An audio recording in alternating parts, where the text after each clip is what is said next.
and welcome to our panel, Journalism in the Age of AI. I know the room is quite packed, and we would like you to start listening to us. Sorry for the bad air here. The panels are all very popular, and thank you for being here. Today here on this panel, it's called Journalism in the Age of AI, Agents, Answers, and Accuracy, and we want to dive into probably one of the most critical conversation in newsrooms right now. How do we currently, or where do we stand when it comes to implementing AI in the newsroom? Where should we be?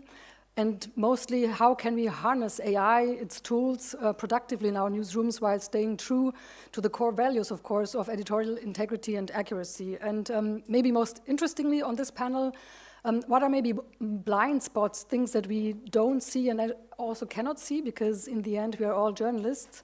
And so to explore these questions, we have a panel of course, newsroom leaders, AI experts, but also one of the leading mind from AI itself. And I'm going to introduce all the panelists, of course. But before I do so, please allow me to introduce myself. My name is Astrid Maier. As you can tell by my accent, I'm German.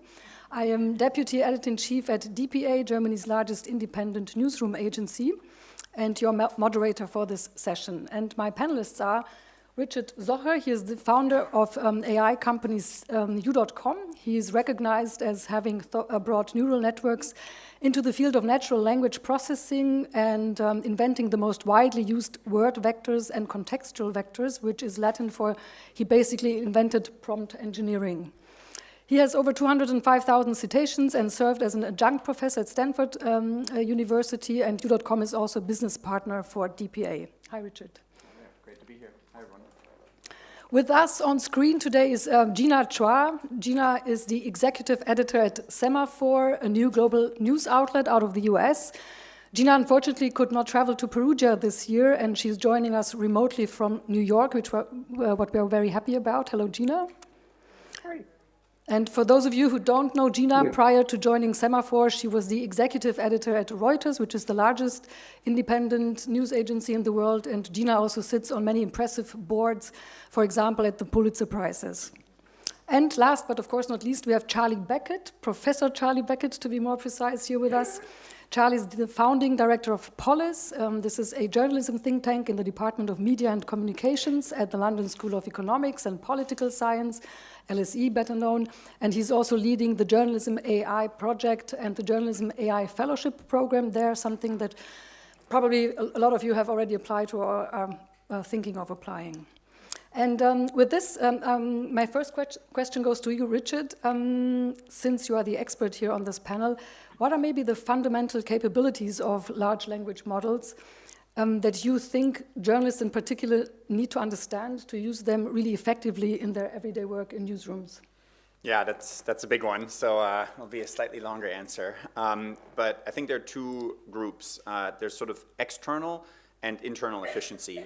In terms of internal efficiency, LLMs will do a lot of things for you that some of you currently don't like to do, and some things that you might actually enjoy doing. So for instance, already you can see transcription, something you used to ask an intern to do, and if you're not a famous enough journalist or your outlet wasn't big enough, you had to yourself transcribe your interview manually.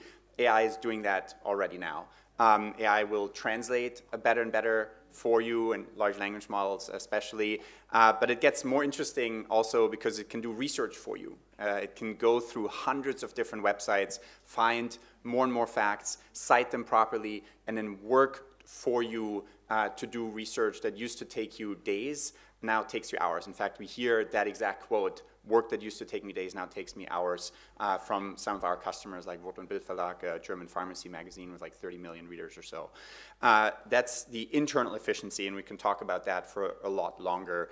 Trying to get headlines for you that have fun alliterations, or get summaries for you, or find related articles to the article that you're currently writing. All of these little efficiency gains can be used for you to create way more articles. In fact, it can get so far that it might feel like a librarian to Google, right? Google didn't really take the jobs of librarians. There's just no human could have ever helped you search through the internet. You can now even write certain articles with AI that probably no one would have ever written. One very concrete example is that you might get data from governments of like how many people in this city voted, for each party.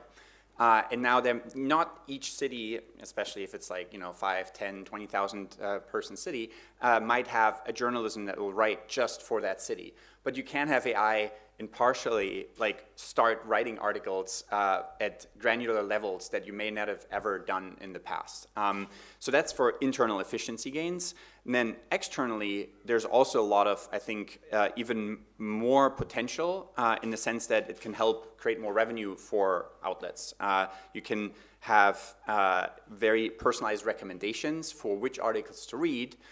You can have every article come with an AI to answer questions to a reader. So for instance, you have a new article and you know that reader has never read about the Hutus and Tutsis and why they're fighting each other. Now you might want to have follow-up questions below an article that engage that user more and more. So in fact, I think there's a small window right now where if all the outlets had their own LLMs and their own AI systems, you might be able to train readers to ask those questions on the news websites, not on ChatGPT or u.com, right? To actually keep users at those sites.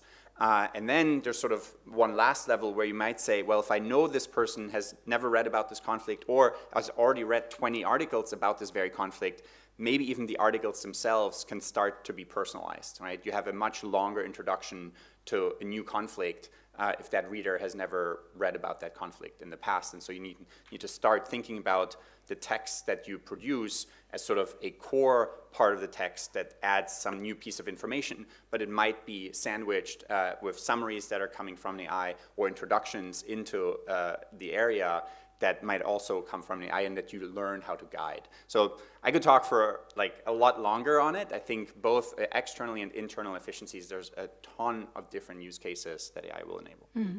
Speaking of use cases, this sounds of course very positive. What is your experience, Charlie? Because you see so many pitches from around the globe. The things you see, the trends that you see, do they fit in what Richard just said? Yeah, very much so. Oops.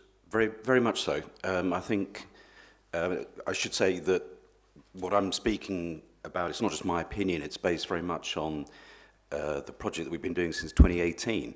And we work with newsrooms all around the world. We expect this year, for example, to either train or support at least 4,000 journalists across about 100 countries in about 4 languages. So I'm very much speaking from the experience of working with every kind of news organization right around the world.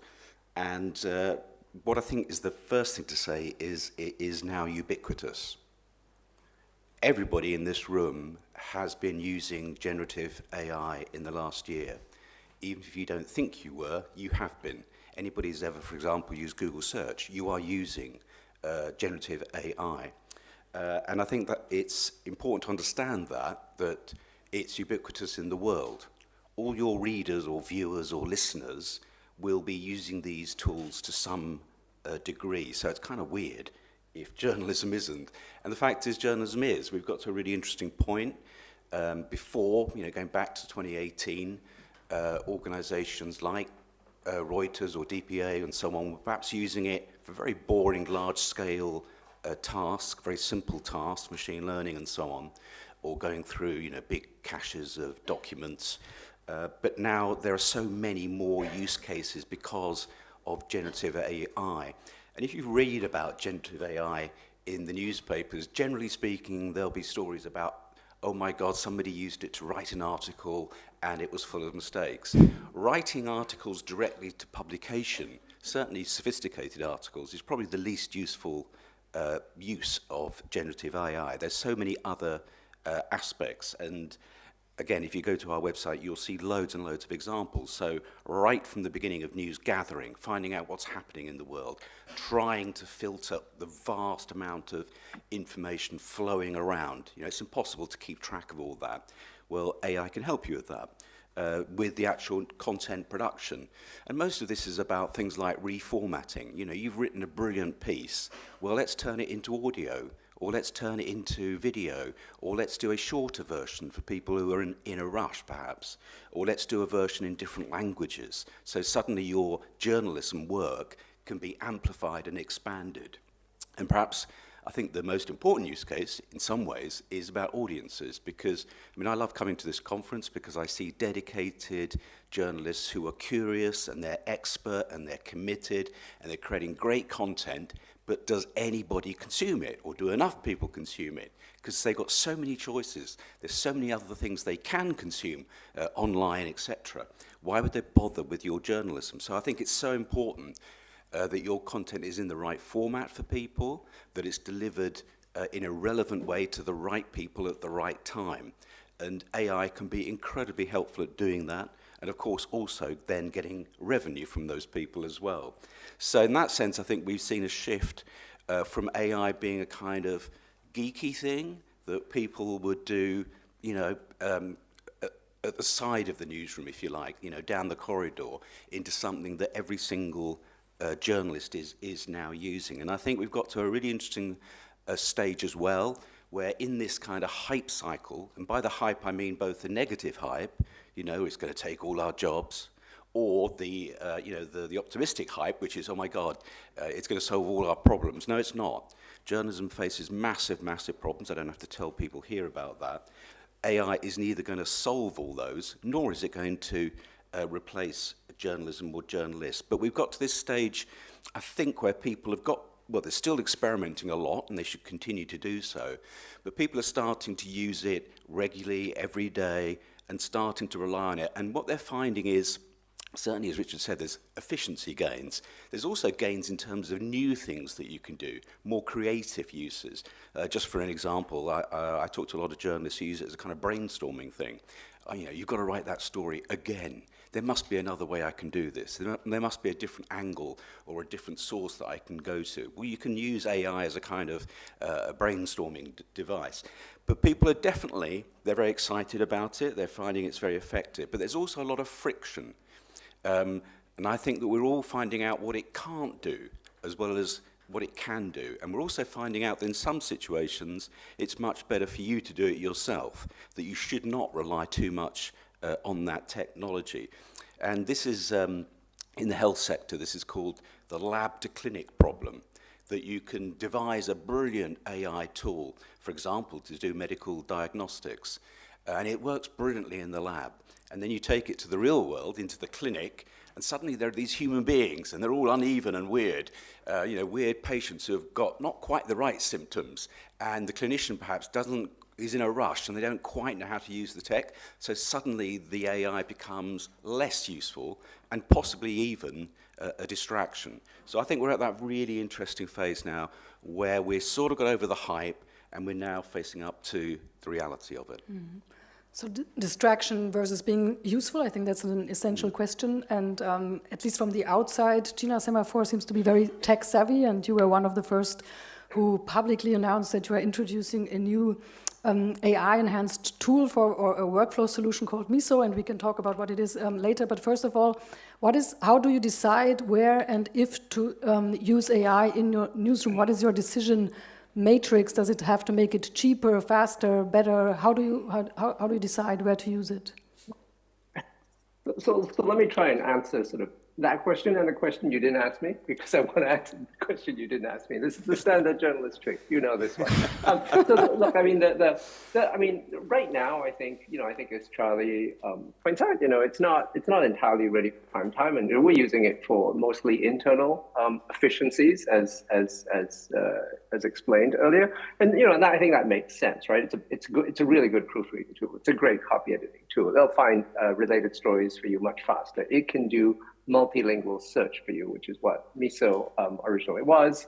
Long joke about soup names in our CMS, and it can do, I think, sorts of things like tell you what perspectives you might be missing. And I outside of Semafor, I've built tools that will, for example, highlight to me misinformation, highlight to me missing perspectives, misframing, and so on. But I'll take this step back and sort of really kind of, I just sort of rethink, I think, what we're doing, right? Because we tend to use the word efficiencies, and I don't think that's the right word. I think we have three things we really kind of have to deal with that we have a shortfall on. We have a shortfall of imagination. We have a you know what? I've already forgotten what my 3 things are. I'm just going to take the whole thing. We have a shortfall on knowledge, we have a shortfall on imagination, we have a shortfall on creativity. And the knowledge part, I think, is sort of really important for us, because you have to really clear what LLMs are, right? LLMs are language models. They handle language well, and they're not fact machines. They're not supposed to be fact machines. The way I think of an LLM is a very nice English major who slept through all his classes and is very helpful. I call him Dylan. He wears a beret. He has a cigarette, uses a cigarette holder. If you ask Dylan when, whatever, Benjamin Franklin was born, he doesn't know, but he'll make it up because he wants to be helpful. If you give him a book about America's founding fathers, he'll look it up and he'll get it right. If you ask him when George Washington died, he can tell you that too. If you ask how many years apart they died, he will make it up because he slept through math class, right? He sucks at that. It's actually getting better. But the point is, understand what he can and can't do. He's a very eager intern that manages language, and that opens up all sorts of things. The other thing that I would say is the landscape. We have to understand the landscape has changed. We are looking at all of this through the lens of what we do and what we would like to do. We like to create, we like to get information, we like to create stories, and occasionally we actually like to help our audiences. That was not exactly a joke, but it is actually true. And the world is going to change, whether we like it or not. We go to war with the audience we have, not the audience we would like to have. And the audiences are going to move towards using AI. They don't care to some extent whether the information is that accurate or not. They're going to do it because it's easier. We have to get there first.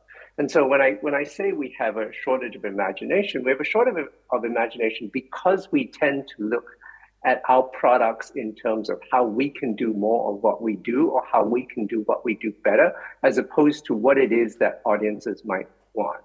And so when we talk about versioning is exactly what we're talking about. Why do I need to read a story when I already know what happened in the tariffs yesterday? Unless I was asleep, in which case you should tell me everything. Every story should become personal. If you build it off a RAG, a retrieval augmented generation system, you can get it pretty accurate. And so at that point, you're essentially catering to your audience's needs. Not that I have a story and you can have a version of it. What is the information you need? How do we create that? And then, you talk about a couple of other things. So for example, why don't we have an interrogatory system to get news? Tell me short headlines, and then I'll just keep asking questions. What happened today? Oh, a house burned down on your street. Oh, did anybody die? Oh, I already knew about that. Tell me something else. We can build those systems today. We have it. Why not? And then finally, just a third use case, which I've been playing with, have not built yet. But, a lot of stuff is happening in the news. I want to find out, I don't know, the latest on tariffs. I don't want to read through 15 stories, each of which has more or less the same information, but some have a little bit more and some have a little bit less. Why not build a tool, which is functionally a news literacy tool, that will take 5 stories, will tell me what they all agree on, tell me which ones have exclusive facts. So, they don't have to be accurate, but at least you know that all 5 news organizations said these 10 things were true.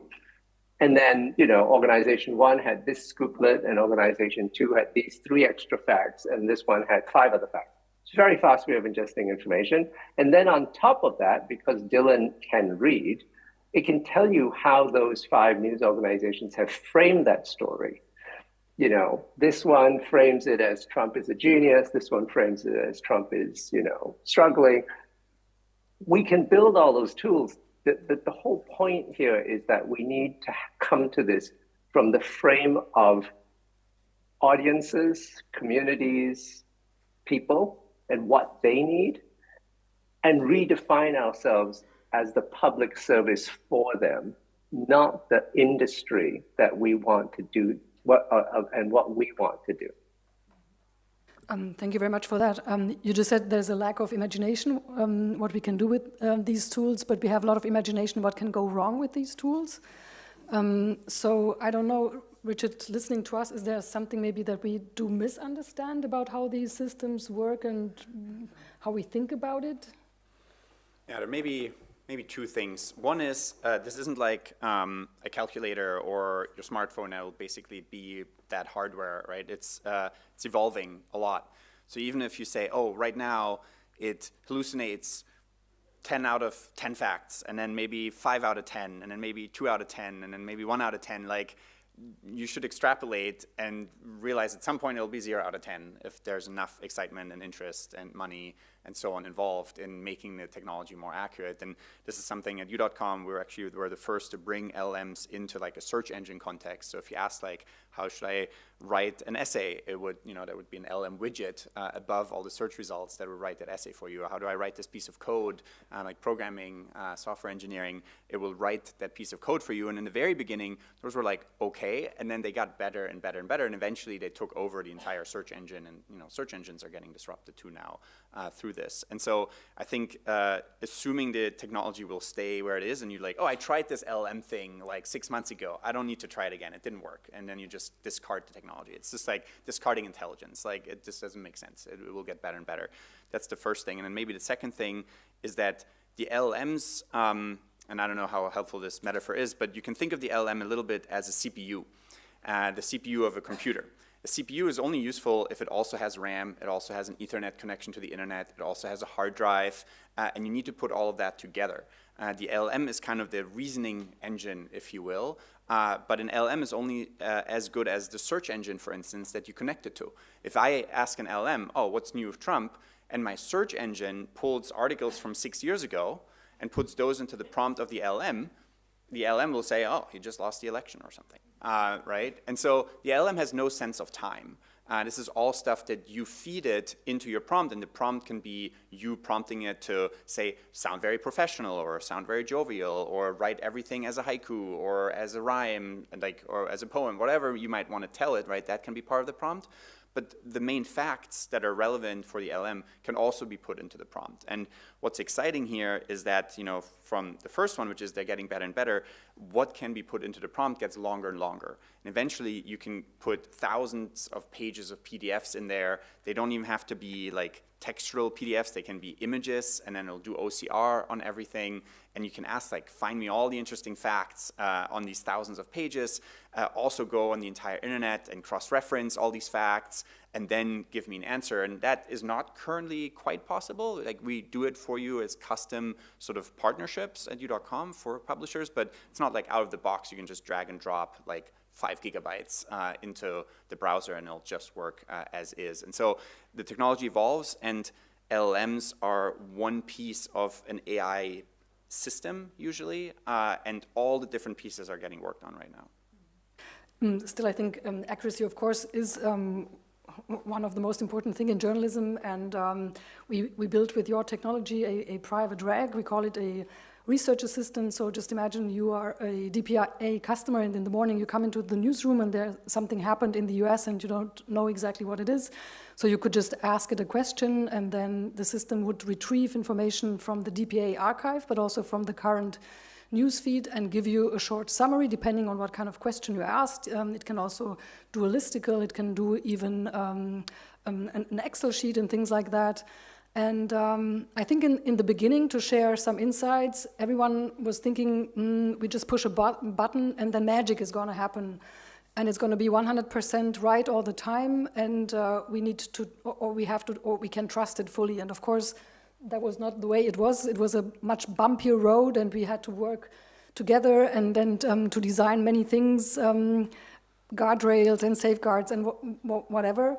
And for example, one thing that German journalists seem to be obsessed with is asking who was the coach of soccer team between this and that year. And if in the DPA archive we don't have an article that says exactly that, then the machine in the beginning would start making things up or giving incorrect answers. Or in the best case, it would say, I don't have an answer. And now we have tweaked it in so far that now if you ask that question, because this question comes up all the time, even though we have a Slack channel where we told people that this is not going to work, but people would still ask the same question. And I think that's important. That's really important, because that's how we learn, and we need our own feedback because we are our biggest own customers. But now if you ask it, the answer would say, okay, I have this kind of information. It seems like from this date to this date, this guy was the trainer. From then to then, there was another trainer. And there's a gap maybe, and I don't have information about that, so please look it up yourself.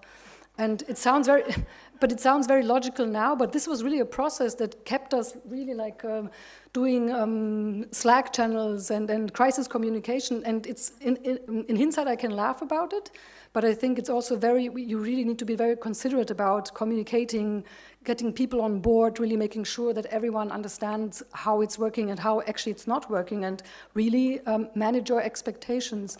So Charlie, I would like to know, out of all these pitches that you get and the projects that you are funding, what are maybe use cases that not only make journalism faster or cheaper or more efficient, but maybe are there any that really make it better?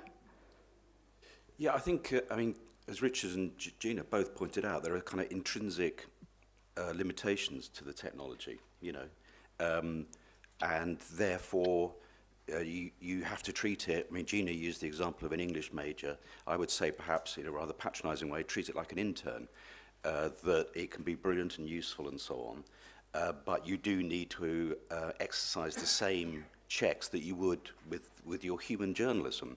Because, of course, you know, there are biases, it makes mistakes, it has certain prejudices built into it, just like human journalists, you know, and we're not very good at correcting those often, but you can do more. So I think there's that thing of making it, if you like, safer in the first place.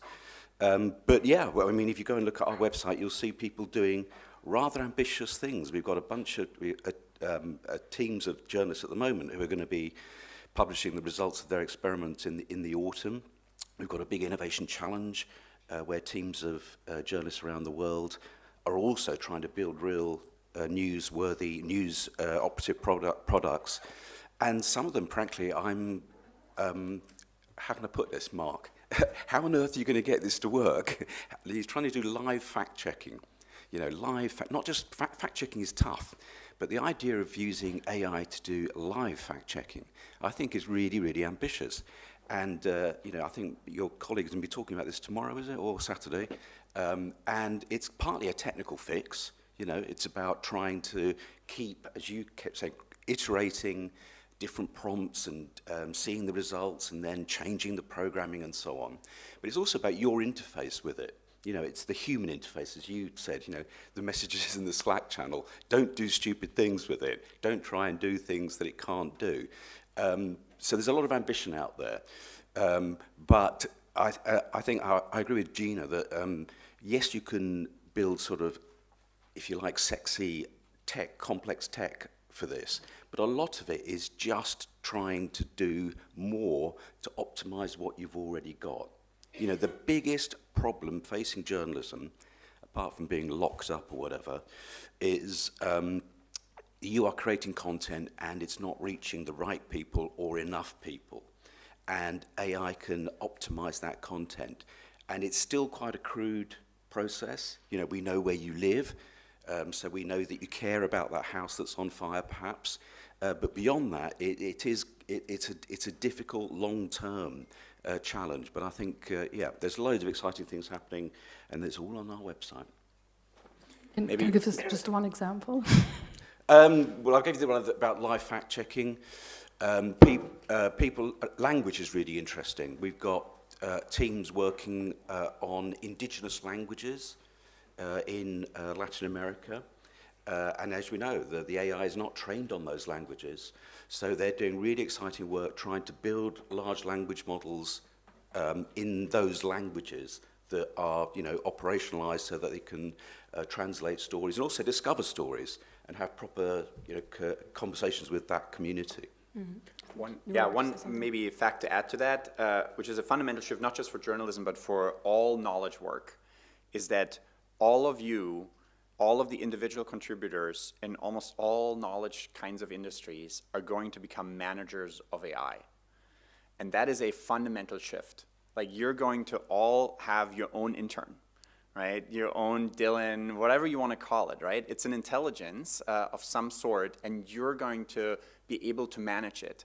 And becoming a manager is not easy. You might say, oh, they just tell me what to do. But it's like, it's non-trivial to, in a very disambiguated fashion, tell someone what your process is. If you say, this is an article, and then usually I need to find these 5 things and compare this and that and make sure I trust that source and verify this thing and so on, you can start describing all of these steps that you do in your knowledge work to an agent, and then have that agent do the work for you. Right, and so getting into that managerial mindset of, in a very unambiguous way, describing tasks and then have your AI do it for you, that will be one of the biggest shifts of this generation. And it's going to be tough, because not every kid learns how to do that in school, and most people have done a certain job in a certain way for many years or decades. Don't adopt that mindset very quickly. But that is one of the biggest things that I think you should all take away from how this technology will impact journalism and knowledge work as a whole. Can I chip Gina, in do you for a want sec? to? Yeah. Over here. Yes, please go on, Gina. You wanted to say something? Oh yeah, so I mean that's absolutely right. I mean, I think that the issue is to sort of break down the tasks into what the end goal is, what the use case is, how you're serving, who you're serving, and then think back about what are the missing pieces. So, for example, tomorrow I'm on a panel that's going to be discussing a new AI tool that we're building for journalists' safety and security. It's a clear need. Lots of newsrooms don't have access to a security advisor, don't have access to well thought out safety protocols. Those protocols exist. Now the question is, how do you get them to people? So we're building out a tool that will reach more journalists. Is it as good as having a $1,000 a day security advisor with you when you're in Syria? No. But is it better than not having anything at all? Absolutely. So I think a lot of this comes from, I think, partly, yes, thinking through our use cases, our needs, our products, but a lot of it, I think, comes from putting ourselves outside ourselves, if you like, sitting from the outside, looking in and saying, what is it that we have as an industry failed to do, and how could we fix that? If I was in the room, I would be asking people to put up their hands to say, how many murders do you think there are in Washington, D.C. every year? And I get all sorts of answers. The short answer is there's about 260. Used to be 150. How many of those do you think the Washington Post covers? Right, it doesn't cover 260, right? I don't know how many it covers, 20, 30, 40, 50. What about the rest? When we think about what it is that we as an industry do in terms of serving the people we say we want to serve, what happens to those 50, 60, 70% of families who've lost a loved one to a murder? We don't cover them. Now we can. And this is where I think we really just have to mind shift ourselves into what is our mission. This is a great time for us to reflect on what it is we do, why we are here, who we serve, and why we serve them. And if we can get to that point, I think we open up much more about where we sit in this new information ecosystem. Because mark my words, it is a new ecosystem, whether we like it or not. But what have you found out? How do you actually make people broaden up their thinking, and maybe do we need new skills in journalism to be able to do all these things that you just mentioned? Well, you take a big stick and you hit people hard until they. Now, you come. I can't say that. Panels like this, right? All right, you can. I can. I'm at a distance. No one has to buy me a drink tonight. I will pay my own drink. No, look. We come to panels like this. We talk about it. We give proof of concepts. We put things out. When we put things out, people hopefully look at it and say, what is this? I think we get people from outside the industry, people who have always wondered why we don't do this or why we don't do that, and get them to come in the room, and don't laugh them out of the room. Ask them, who do you want to serve and what are they missing? I think that's the real way to sort of really push ourselves. The Washington, D.C. example I had at the time when it was 150 murders, I think the Washington Post probably covered 20 or 30 of them a year. And 2 people, Chris Amico and Laura Amico, well, Laura's idea actually, Laura Amico and Chris Amico, 1.5 people, because Chris had a day job, set up Homicide Watch. They covered every murder. they changed the whole paradigm of what is news. They changed the idea of news judgment. Why is this murder newsworthy and not that murder? Why not cover all of them? But for that matter, why not have a different paradigm of what is newsworthy? I think the opportunity for us here is not so much, better tech or faster machines or more innovation. The real opportunity for us is who can we serve that we haven't served? Let's open the aperture to start from that perspective and then think about, can AI help us do that better? Yeah, I'll just give you one example to give on Gina's point there. One of the teams we've got working with us at the moment is trying to build a chatbot in Arabic that will answer questions based on, of course, factual, reliable sources about sexual health, which obviously in the Arabic world can be quite a sensitive, well, any world, frankly, but it can be a rather sensitive issue. And I think what's so interesting about chatbots is that it's not the journalist deciding what the story is. It's not the journalist saying, here's the question that I'm trying to answer. It's the public, the reader saying, I want to know this. And then you try and give them the answer. And to me, that seems like a no-brainer. That's what journalism should be doing. But increasingly, journalism doesn't do that. It's answering questions that we find interesting as journalists. So we're not serving people in the way that we could be doing using this technology. And I think that's why I think this is a game changer. And this isn't about tech itself, although obviously it's the Gen AI that's made chatbots so much more efficient and effective. It's about us trying to change the relationship we have with the audience and trying to change the way that we think as journalists about what journalism is. And that's, to be honest, why I find AI so interesting, because it really makes me think again, as Gina has described, what are we doing here with this journalism? Shouldn't we perhaps be thinking about different ways of doing it? It's a bit like the shift from print to digital, when in the beginning everyone was trying to just take everything they had in print and put it on their website instead of really thinking about, wow, this is opening up so many new opportunities. And it seems like with AI, these opportunities are even much, much bigger and at larger scale. But you also wanted to add something to that. Those are beautiful examples of personalization and of you becoming a manager, right? What you're describing was like an article that you can't write every murder, like an article like yourself, but you can say, I'm going to spawn 100 interns and they will do all of that, right? So getting into that mindset. And what's the underlying sort of pattern here is like, there's actually a lot of government data, especially in, the more modern sort of somewhat digitized countries, where the government puts out a ton of different data on crimes, on votes, on like projects that they're doing. And there isn't enough local journalism that is sitting in every village and every town that will go through all these government published documents and then talk about them whenever relevant to the people. So those are just like many of the cool use cases. I love hearing this. I love being Can I posit? There's two points I think that where quote journalists or newsrooms in the future are going to have their value. If you agree that Dylan will get better and better at writing, and and then of course the best writers in the world will always be really great and better than Dylan, and the worst writers will probably not get helped by Dylan very much. But if we agree that Dylan is going to sort of substitute for a whole chunk of people, what have we historically done? We've found information, we've turned those into words or pictures or whatever, and then we've given it to people.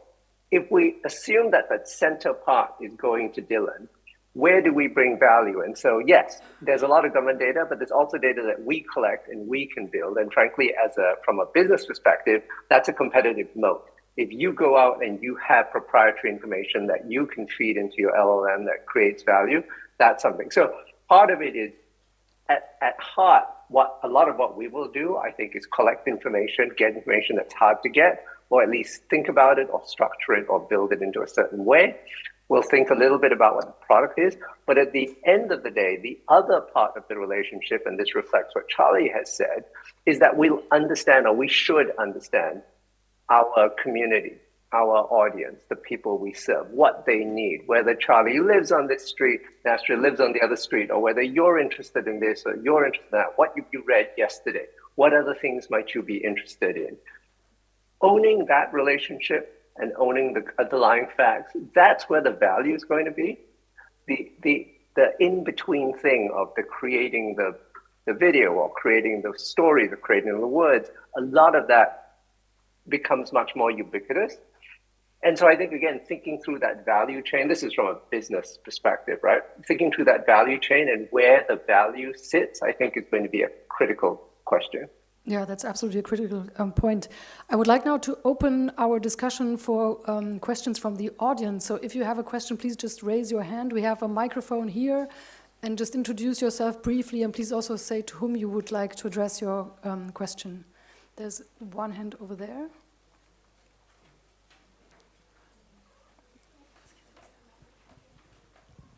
Hi, my name's Atto Esnessian. I'm from the UK. It's a question for all of you, really, and you've all touched on this to some extent, but I'm just wondered if you could perhaps maybe give us maybe a bit more of an example. I'm currently reading a book by Richard Susskind. I don't know if you've heard of him. He did a PhD on AI back in the mid-'80s, so he's kind of had a very broad and long-term view on the whole issue. And one of the things he says in this book, it's called How to Think About AI, and you've touched on this. He says that for all the professions, and if we include journalism as a profession for the sake of argument, because I know it's still an issue in some parts of the world, but he says that all professions have to take a long, hard look at what, I suppose it's an existential question, but what's the point of what they do? You know, and he gives the example that doctors, the point of a doctor is to do something that makes people well. So what people want is to be well. So doctors have to think, well, if they're going to use AI, or if they're going to be replaced by AI, then whatever AI does, the point of it is to make people well or for people not to be ill. So I suppose I'm thinking about it from the point of view of a journalist. What does an audience want from journalists or from journalism? And so therefore, what's the point of what we do? Now you've kind of touched on this to an extent, so I forgive me if I'm probably asking you to say the same thing again, but could you give us an example of what you think, you know, if AI is going to be used in the way that ideally it could be used, as you've illustrated, what will we be doing? Because he says that, you know, this is about us being very honest and taking a long, cold look and hard look at the point of us. And I suppose the question goes to Richard? Well, it goes to all three, okay. Really, all four of you even. Yeah, happy to jam on this. I think this is actually one of the most important questions. If you work in an industry and you feel ownership and you feel like your point is to maximize the outputs of that industry, then you actually love AI, like massively. If you think that your part of that being in that industry is getting paid an hourly wage, you kind of hate AI. Right? If you want more art in the world, more illustrations in the world, you'll love illustrations being now possible for anyone. I can just hire an artist and for 1 cent I get a new illustration for my little blog post. I would have never done that in the past. But if you're an illustrator who thinks of themselves as like, I get paid this many dollars per hour of illustrating manually, then you hate AI. And I think that's true for almost every industry, and medicine is one good example where almost everyone in the world agrees that it's not about more jobs in medicine, it's about more healthy people in medicine, cheaper, faster, more efficiently, and so on. In research, that's the only other industry I can think of where almost everyone agrees. We want more eureka moments, more new medications developed, procedures developed, materials, batteries, and whatnot. We don't want more PhD students in the world, but most people don't have that mindset that an industry is about the outputs. And so I think for journalism, it's like big part, of course, I think, I'm not the expert here, probably the least expert in the room, but it's like to keep people well informed, right? And so there's one thing where I'm a big AI maximalist in many ways. I love AI. I think it's the most interesting thing we could be doing right now in the world. The understanding the very nature of intelligence is something we do better when we recreate it. But AI is never going to tell me if, like, I read an article and it says 4 people were killed by a drone strike in Yemen. Like, AI doesn't know if that happened or not. You have to have someone on the ground who actually like collects those facts. And until you have sort of in the fairly far distant future, humanoid robots walking around, interviewing and so on, filming everything and so on, like that will be the role of a journalist, and that will not go away for any time soon. I'll do a quick answer on that. I think the doctor analogy is a really good one, right? We want people to be healthy, but we want people to be healthy in a, I don't know what the right word is, ethical way. We don't want them to be healthy at high cost. We don't want them to be, if you like, over healthy. We want them to be healthy in the context of of limited resources in a society. There are large sort of public interests. So the short answer, apart from the purpose of journalism is to keep us all paid, is that we should have that there's a public interest, right? People want. So historically, what have we done? We've informed people and we've built community. I think those two things still matter, but we do it with a public interest in mind. So we're not just telling you stuff. We're telling you stuff because we believe it is important to the healthy functioning of a civic society. We're doing it so you can make better decisions, but we are also balancing off the difficult decisions of privacy against public interest, of the needs of the many versus the needs of the few. That's, in theory, the lens that we bring. And so we are intermediaries, in theory, between society's information needs, society's needs to engage on that information, and how that information gets to them. That's my short, quick answer. We need to be mindful of the time, and I saw some other questions here, so I think I would like to take 2 more questions, and there's one here in the front. 2 minutes, yeah. Hi, thank you for the brilliant panel discussion. So I have a quick question. So I think all of you mentioned this growing trend of seeing big organizations using proprietary information to build their own RAG, right? And to keep readers longer on their site. And do you see this as a trend of big media organizations and news industry as a whole increasingly competing with the tech platforms? And where do you see this leaving the local smaller organizations who don't have big money to splurge on, research, development, and innovation? I think it's just sorry, and forgot my introduction. So I'm Tansy, I'm from the audience team from Reuters. And I think that's a question for you, since you work with very, very quickly. I mean, we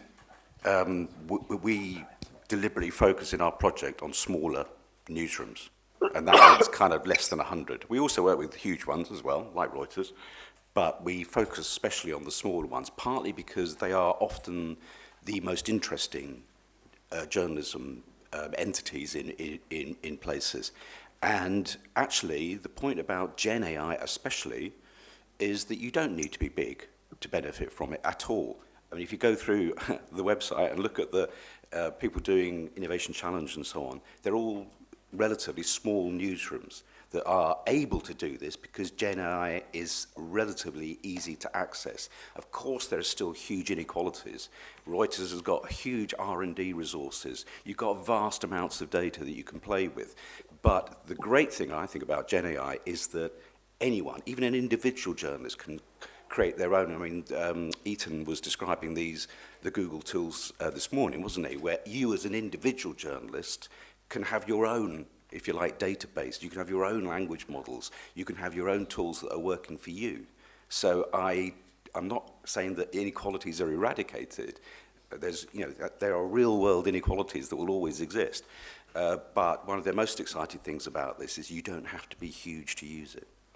I think maybe as a last point, like whenever technology gets deeply in a field, I know there's a lot of technology skepticism in the world, but whenever technology gets really deeply into a field, you get into a state where a billionaire and a middle-class teenager end up having the same iPhone that they stare at 3 hours a day or more, right? Which is actually kind of incredible. If you now think about what are the goods and services that billionaires have access to that are bottlenecked on intelligence, you realize their kids have personal tutors, they have personal healthcare teams, they have personal assistants. Those are all things that as AI grows, we will all have access to the same way we have access to the same billionaire iPhone. And that's actually really, really exciting, and I hope journalism can kind of convey some of that excitement into a generally tech skeptic world more and more. And as part of that, shameless plug, u.com, if you want to build your own agents and so on, we'd offer it to you all for free here in this room to play around with it, create your own interns, agents, Dylans, because I think